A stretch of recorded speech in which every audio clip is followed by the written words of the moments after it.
Bonjour à toutes et à tous. L'artiste plasticien Frédéric Oudrix, nouvellement installé sur la commune de Persac, vous fera découvrir son univers à la Sabline de Lussaclay-Château en mars prochain. Artiste au parcours atypique, Frédéric Oudrix est notre invité aujourd'hui au téléphone d'Agora. Bonjour. Bonjour. Pouvez-vous, Frédéric Oudrix, nous donner quelques éléments biographiques afin que nous puissions mieux faire connaissance avec votre œuvre? Écoutez, bon, c'est déjà une carrière qui commence à être assez longue, mais qui a commencé pratiquement du jour au lendemain à la suite de.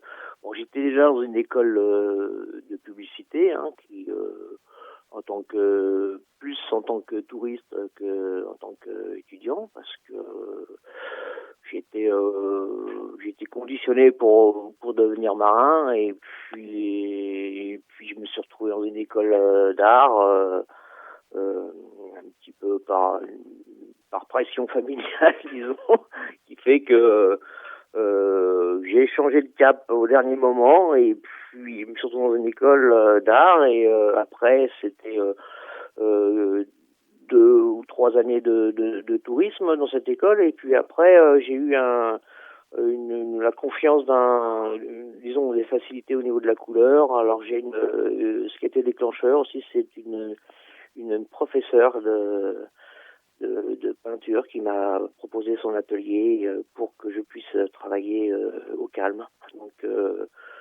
c'était très déclencheur, parce que c'était la première mise, premier rapport professionnel, et du coup ça a déclenché mon envie de fabriquer les images, et enfin de poursuivre un peu le début des petites choses que je faisais déjà. Et puis il y a cette vision du film de Fellini, là, le Casanova de Fellini, qui m'a transporté littéralement, et qui a fait que le jour même où j'avais vu ce film, je me suis précipité à fabriquer des petites plaques en plâtre que j'ai gravées et peints, et avec une énergie terrible, quoi, qui a fait que je me suis transporté dans un monde entier graphique, et sans pour autant me prendre pour un peintre, mais quand même c'était quelque chose de très fort. Et puis avec les aléas de l'existence,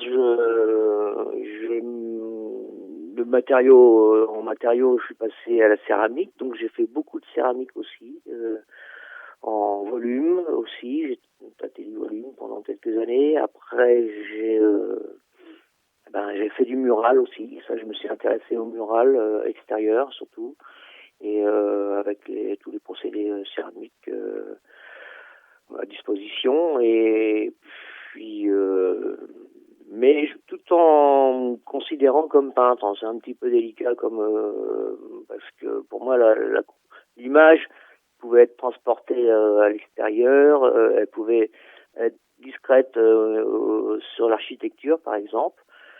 Et puis, enfin, tout ça, ça m'a pris quand même une vingtaine d'années.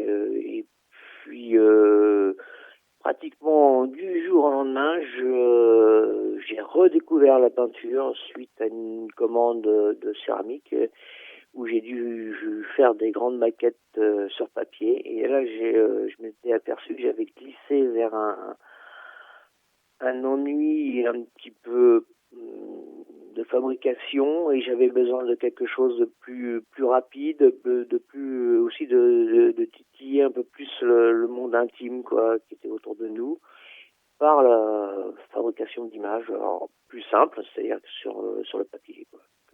Et en mars 2021, vous êtes arrivé à Persac. Oui. Qu'est-ce qui vous a attiré en ce lieu? Eh ben, les gens. Parce que j'avais déjà de la famille ici. Enfin, j'ai une belle-sœur. Et donc, à force de venir la voir, de vivre ce qu'elle vivait ici, et de rencontrer ses amis, et donc il arrivait à un moment donné où on était un petit peu lassé de la vie en banlieue parisienne, donc on voulait partir quelque part, mais on savait pas trop où. Et suite à quelques expositions au château de la Motte, j'ai une sollicitation de l'entourage, quoi, qui nous tendait des perches pour pouvoir venir ici. Et puis ça fait son chemin, mais plus rapidement que prévu. Et à un moment donné, on a trouvé cette maison dans laquelle je suis, où il y a un atelier attenant et qui est tout à côté du château de la Motte à Persac. Et c'est pratiquement la seule maison que nous ayons visitée au moment donné où on a pris notre décision de faire quelque chose. Et puis voilà, on y est. Et on y est bien. Peut-on avoir un avant-goût de votre prochaine exposition prévue en mars à la Sabline de Lussac-les-Châteaux? Alors, à la Sabline du Sac-et-Château, je vais disposer mes peintures actuellement, parce que ça n'a pas été toujours le cas, mais elles se présentent suspendues comme ce sont des papiers donc suspendus, c'est très léger et on peut tourner autour, donc c'est leur avantage. Le recto peut paraître aussi intéressant que le verso. Le recto est noir, donc c'est l'ombre chinoise. Tout ça, alors les ombres chinoises, ce sont les choses qui m'attirent énormément. Je suis très attiré par l'iconographie graphique de l'Asie. Et donc,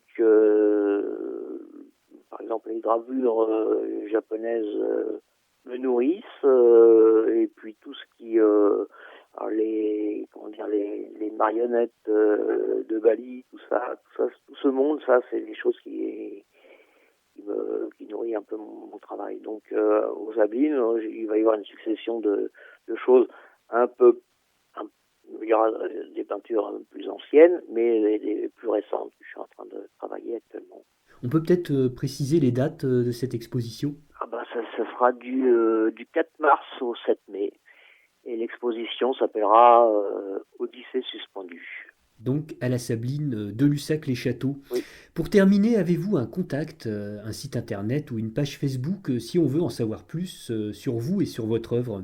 J'ai un site internet qui est malheureusement un petit peu bloqué parce que c'est des problèmes techniques que tout le monde a à une certaine période. Mais j'ai surtout un Instagram qui fait que je mets régulièrement toutes mes nouveautés dessus. Eh bien, merci à vous, Frédéric Oudrix. Je rappelle que vous êtes artiste plasticien installé depuis mars 2021 à Persac. Merci beaucoup. Je vous remercie beaucoup.